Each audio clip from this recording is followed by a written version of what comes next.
Salut à tous, bienvenue sur ma chaîne. Ici, on explore le monde incroyable de la technologie militaire. Alors si ça t'intéresse, t'es au bon endroit. Allez, c'est parti.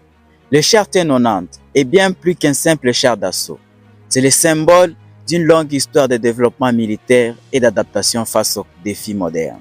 Conçu dans les années 1990, à une époque où l'Union soviétique venait de s'effondrer et où la Russie cherchait à renforcer sa position militaire, le T-90 se distingue par sa robustesse, sa puissance de feu et sa technologie avancée. C'est un descendant direct des célèbres T-72 et T-90, mais amélioré pour répondre aux besoins d'une nouvelle ère de guerre. Imaginez un char avec un blindage si avancé qu'il est capable de résister à de nombreux types d'obus et de missiles, doté d'un système de défense actif qui détecte les menaces et peut intercepter les projectiles ennemis en plein vol. C'est exactement ce qu'offre le T-90. Mis en service le 5 octobre 1992, utilisé par plus de 10 pays, notamment l'Inde et la Russie. Il a été produit plus de 1667 exemplaires depuis sa mise en service en 1992. Le char T-90 a un équipement de 3 personnes, dont un chef de char, un tireur et un pilote. Sa longueur est de 6,86 mètres contre 9,53 mètres avec le canon. Il a la largeur de 3,78 mètres et la hauteur de 2,228 mètres.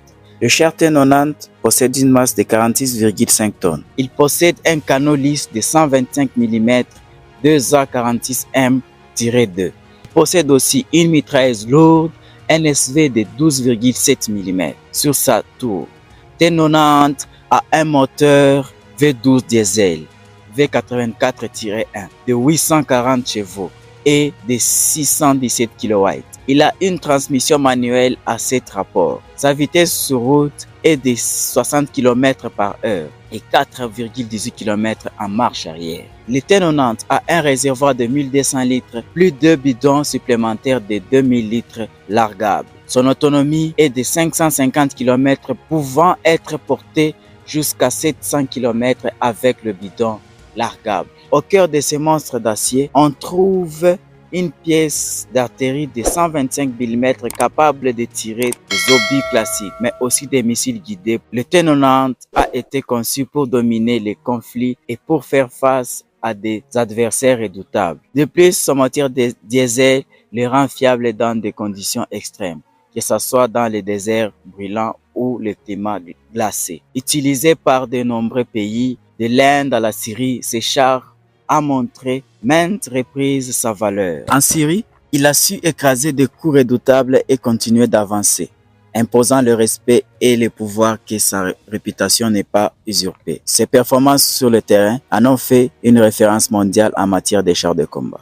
Le T-90 est conçu pour être une arme redoutable sur les champs de bataille, en particulier grâce à la puissance de son armement et de son système de tir. Son canon principal, un 2A46M de 125 mm à arme lisse, est capable de tirer non seulement des obus perforants et explosifs, mais aussi des missiles anti-chars guidés. Ce canon est similaire à celui des T-72 et T-80, mais il a été amélioré pour offrir une plus grande précision et une cadence de tir plus rapide. Le canon 125 mm du T-90 peut atteindre des cibles à plusieurs kilomètres de distance, ce qui lui permet de tirer efficacement avant que les chars ennemis puissent riposter. Le T-90 utilise une large éventail de munitions dont les obus APDF, Armor Pressing Fine Stabilizer, Discarding Sabot, pénétration efficace de l'armure conçue pour percer les chars ennemis lourds. Obus HEAT, High Explosive Anti-Tank, pour des cibles avec blindage épais, comme les chars ou bunkers. Les obus HE, High Explosive, pour infliger des dégâts. Missiles guidés ATGM. Le T-90 peut tirer les missiles AT-11, Sniper conçus pour engager des chars et des distances supérieures jusqu'à 5 km, et avec précision. En plus du canon principal, le T-90 est équipé d'une mitrailleuse coaxiale PKT de 7,6 mm qui accompagne le canon principal pour attaquer des cibles non blindées ou l'infanterie. Mitrailleuse lourde NSVD 12,7 mm montée sur la tourelle qui peut être contrôlée depuis l'intérieur pour attaquer des hélicoptères ou des véhicules légers à moyenne portée. La puissance du feu de T90 fait de lui un char mortel dans des conflits modernes, capable de détruire des cibles variées à des distances impressionnantes et avec une précision redoutable. Pour le canon de 125 mm, le T90 transporte généralement environ 40 obus de divers types. Pour la mitrailleuse coaxiale de 7,6 mm, il dispose de plus de 2000 cartouches. Pour la mitrailleuse lourde de 17,7 mm, montée sur la tourelle, environ 300 cartouches sont embarquées. L'ensemble de cette quantité de munitions est soigneusement réparti en stock dans le char, avec une partie isolée dans un compartiment blindé pour protéger l'équipement en cas d'impact direct.